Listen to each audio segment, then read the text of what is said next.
The emperor's tongue was black. His breath smelled like copper and vinegar. His hands shook when he reached for the teacup. His doctor knelt beside him trembling and said nothing. Everyone in the room knew what had happened. The emperor had taken too much potency medicine, a mixture of herbs and minerals prepared to increase sexual performance, restore youthful energy, and strengthen the male body. It was meant to keep him virile. It was meant to help him perform with his concubines. It was meant to preserve his manhood and his power. Instead, it was killing him. Before we begin, you may want to subscribe. This is not the kind of history most people are taught. And if you are watching from somewhere distant, tell us where and when. We read everything, and we appreciate your part in our journey in history. The emperor had demanded a stronger formula, again. He wanted more stamina, more desire, more control. And so, the court alchemists gave him what he asked for. They gave him ginseng, to restore energy, deer antler, to increase strength, and cinnabar, a red mineral made from mercury sulfide ore. Some claimed cinnabar could extend life and sexual potency if handled properly. Well, it was not handled properly. His tongue turned black, his breath soured, his skin grew hot, his urine darkened. And still, the emperor believed the next dose would work. Because at first, it had. Today, the same desire still exists. Energy, performance, confidence. You might see it sold as a supplement, a tonic, a capsule with bold claims and discreet packaging. In Imperial China, those promises were much older and much more dangerous. This is the story of the forbidden formulas created to keep men strong, dominant, and desired. Of the ingredients hidden in jars, mixed in secret, and swallowed without question. And of what happens when the cure becomes the cause of collapse. The emperor was not just a man, he was the axis of the entire empire. In Imperial China, the emperor was believed to sit at the center of the universe. His breath kept the heavens in order. His balance of yin and yang shaped the harmony of the world. His failure, in body or mind, could invite famine, rebellion, or war. And nothing was more dangerous than an emperor who could not produce an heir. Chinese medicine and Taoist philosophy both placed enormous importance on Jing, or essence, a vital life substance that existed in the body, especially in semen. Jing was not just sexual, it was spiritual. It was thought to be limited at birth and slowly depleted over time. Each ejaculation was seen as a permanent loss of this life force. To protect it, men were encouraged to study the bedchamber arts, known as Fangzheng Shu, an ancient body of sexual practices that taught a man how to have intercourse without climax, how to draw in a woman's yin energy, and how to circulate sexual power back into the body. These teachings were thousands of years old, passed down through scrolls and private instruction. For emperors, they were treated as political training. If he could master his essence, he could master his throne. But the human body does not obey belief. Emperors aged, their sexual appetite declined. Their ability to father children faded, and in a court where concubines numbered in the thousands, failure in the bedroom could be interpreted as failure in heaven's mandate. Some rulers became obsessed. One emperor, records say, demanded to lie with 3 different concubines every night, not for pleasure, but to absorb their vitality. He believed it would extend his life. Another, the Taoist-influenced Emperor Xuanzang of Tang, surrounded himself with mystics and female practitioners of sexual alchemy. He practiced essence retention, hoping to keep his Jing intact while taking in the yin of younger women. His medical scrolls often included diagrams showing the flow of energy from the woman's body into the man's spine. Over time, emperors began to measure their own power, not just in armies or territory, but in stamina. By the Ming dynasty, official medical texts began to warn against excessive use of bedchamber formulas. They included stern notes that overuse of aphrodisiacs could lead to dizziness, weakness, and early death. But those warnings were rarely followed in the palace. An emperor could not afford to look weak. His health was a state secret. His potency was a matter of national stability. And so, the court herbalists kept working. They combined exotic ingredients, rare roots, and alchemical minerals. They tried anything that might restore the emperor's strength, even if it killed him slowly. Sometimes the emperor believed them. Sometimes the emperor demanded more, because if his essence failed, the entire empire might follow. At first, it felt like a miracle. The emperor had not felt desire in weeks. His body was cold, his dreams were colorless, his breath was short after walking across the hall. But after the tonic, after just one dose, he felt everything again. His skin warmed, his appetite returned. His night with the concubine ended not in apology, but pride. So he asked for more. The court herbalists were prepared. They always were. The foundation was ginseng, used for centuries to increase stamina. Then came deer antler, believed to fuel strength and virility. For extra force, they added cinnabar, a brilliant red powder made from crushed mercury ore. That was the secret. Cinnabar was said to extend life, strengthen the body, and restore a man's yang energy. Taoist alchemists swore by it, so did generations of emperors. They believed that if it was purified properly, it could become a kind of divine substance, medicine for both the flesh and the soul. But cinnabar is made of mercury, and mercury is poison. The more the emperor took, the more his body changed. His teeth loosened, his hands began to tremble, his memory grew cloudy, his tongue, once flushed with color, began to blacken at the edges. Still, he ordered the same tonic, stronger if possible. It was the same pattern again and again. Realgar, a yellow-orange mineral made from arsenic, was another favorite. It was believed to purify the blood and stir up heat in the loins. It did, briefly. Then it corroded the stomach and wrecked the liver. Some men died within days. Others suffered for years. Then there was aconite, known as monkshood, or fuzi, a flower with roots so dangerous that even trained herbalists handled it with fear. Aconite produced a rush of energy and warmth, the perfect antidote to aging coldness. In large enough doses, it stopped the heart completely.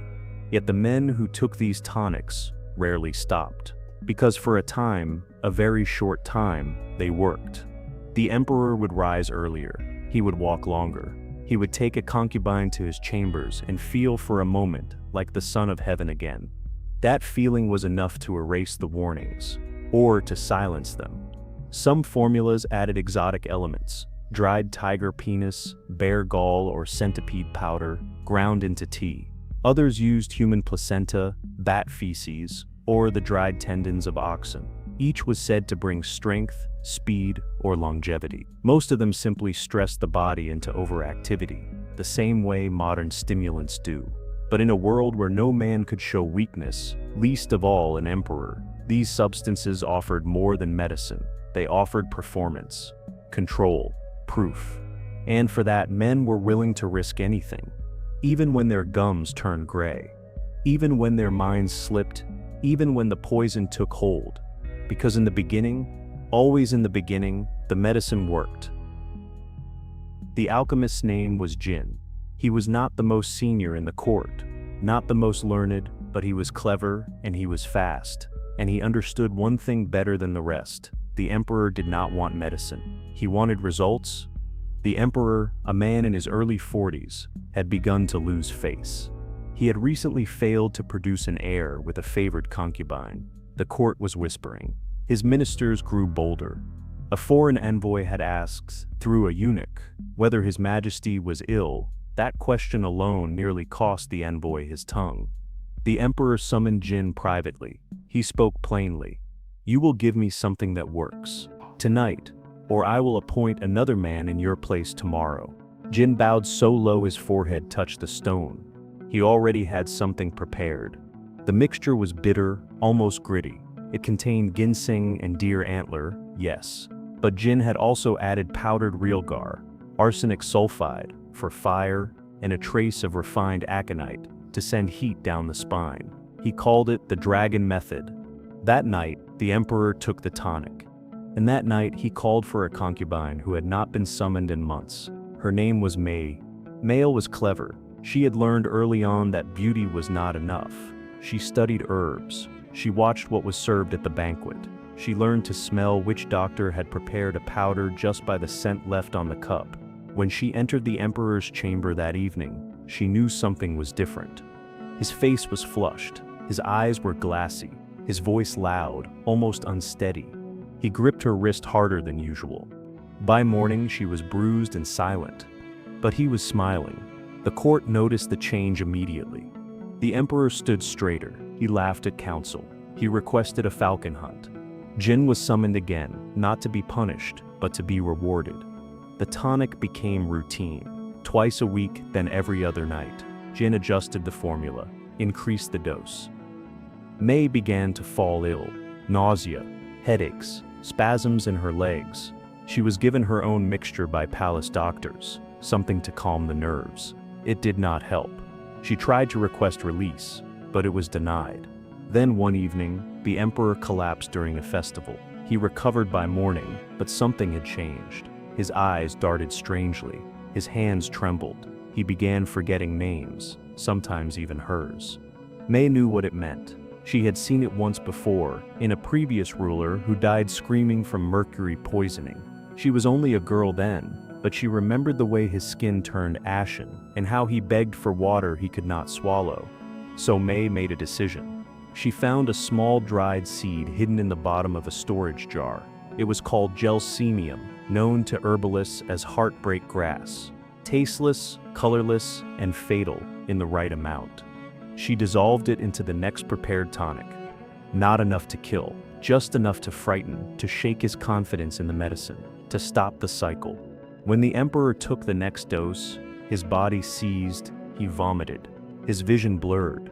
He survived, but he never asked for that tonic again. Jin was quietly reassigned to a distant province. May disappeared into the records. Some said she was exiled. Others said she became a nun. What is certain is this: the emperor never recovered his full strength, and he never produced another heir. That one story was not unique. There were other Jins, other Mis, other rulers who believed the herbs made them gods, until the side effects proved they were still men.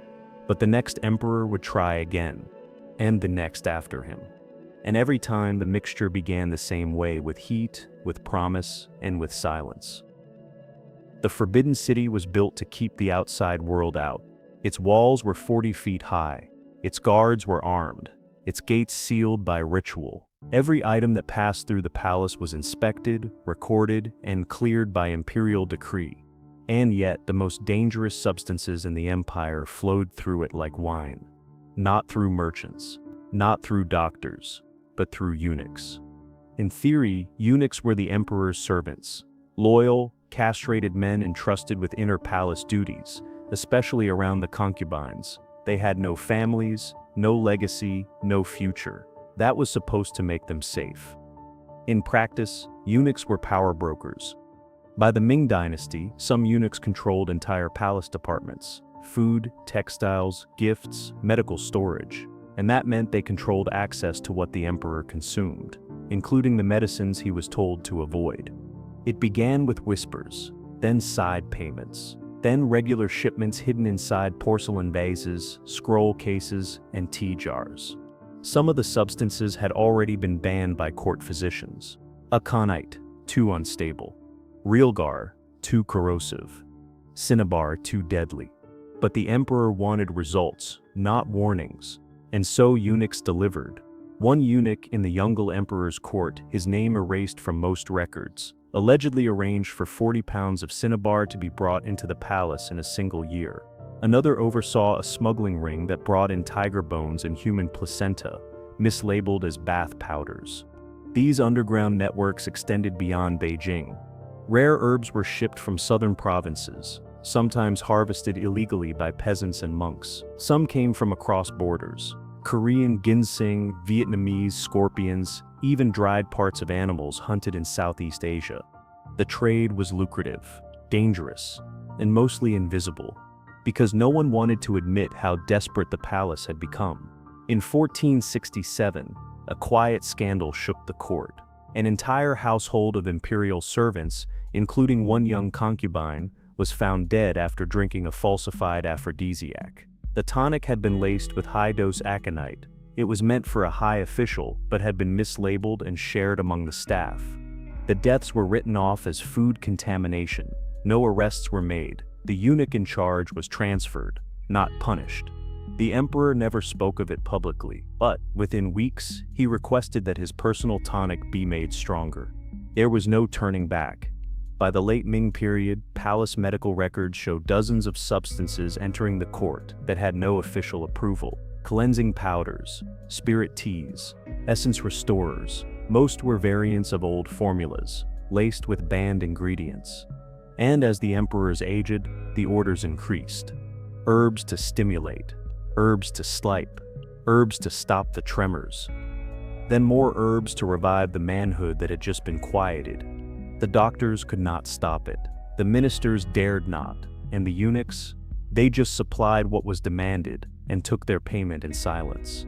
Because behind the red lacquer doors of the most guarded palace in the world, the emperor still feared only one thing more than death: weakness.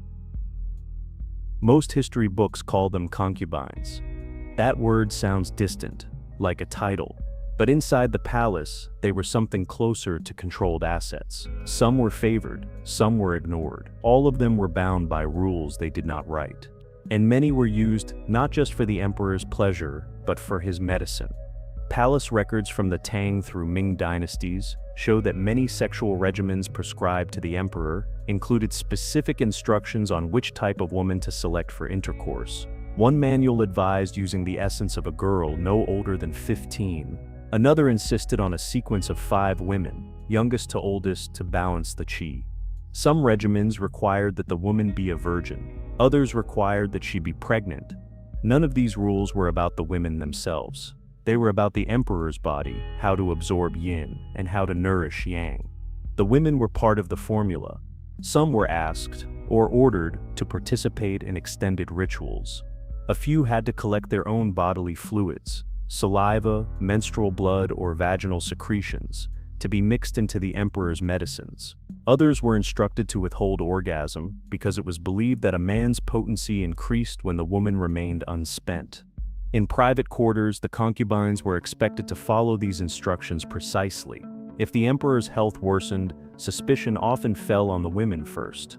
She disrupted the balance. Her essence was wrong. She drained his energy. Some were punished, others were replaced. A few simply disappeared. But not all women were powerless. Some of the most elite courtesans in the outer provinces, especially in the trading cities of Hangzhou and Suzhou, were trained in herbal knowledge. They knew what the tonics were made of. They could smell the difference between real deer velvet and a cheap substitute. Some even grew their own roots and prepared their own aphrodisiacs. In these circles, the courtesan was not just a companion. She was a healer, a chemist, a performer, and a manipulator, depending on what the client required. And sometimes she used that knowledge to resist. One documented case from the late Ming era tells of a high-level concubine who was repeatedly made to take tonics alongside the emperor to harmonize their energies. Over time, her skin became dry and blistered, and her hair began to fall out. She requested release from service. She was denied. According to a private letter found in a family archive decades later, the woman switched her own dose with that of the emperor, just once. He fell ill that night. She did not. No official investigation followed, but the woman was soon removed from the roster of active consorts and was later granted land outside the capital. Was it a gift or a quiet exile? The records do not say. And then there were the wives. The empress herself, though higher in rank, was not immune to these rituals.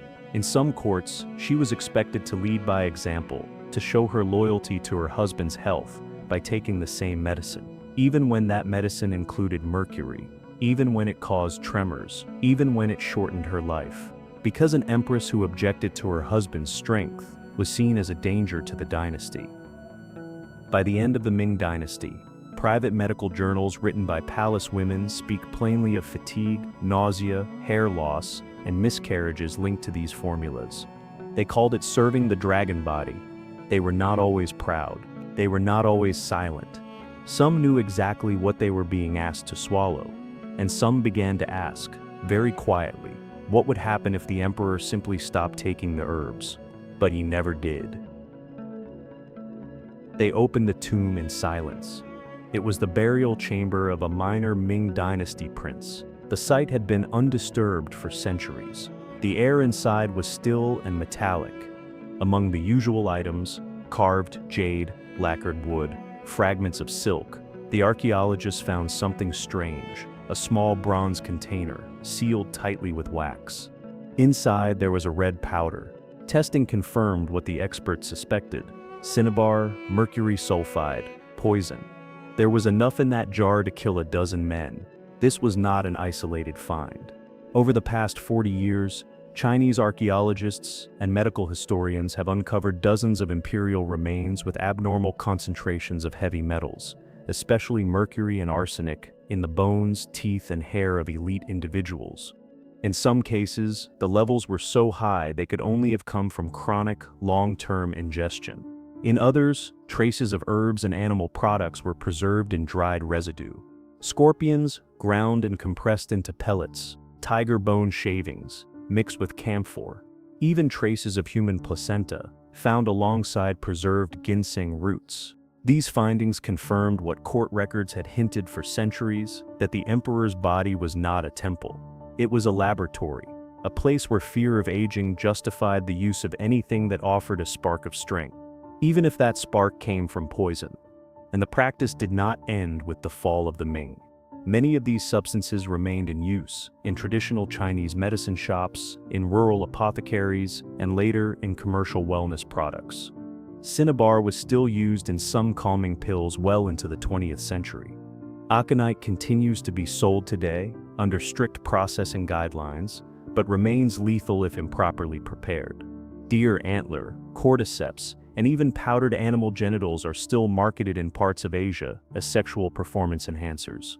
Some of them are regulated, some are not. Some are sold online, rebranded as modern supplements with glossy packaging and words like natural, restorative, and ancient formula. The belief is the same.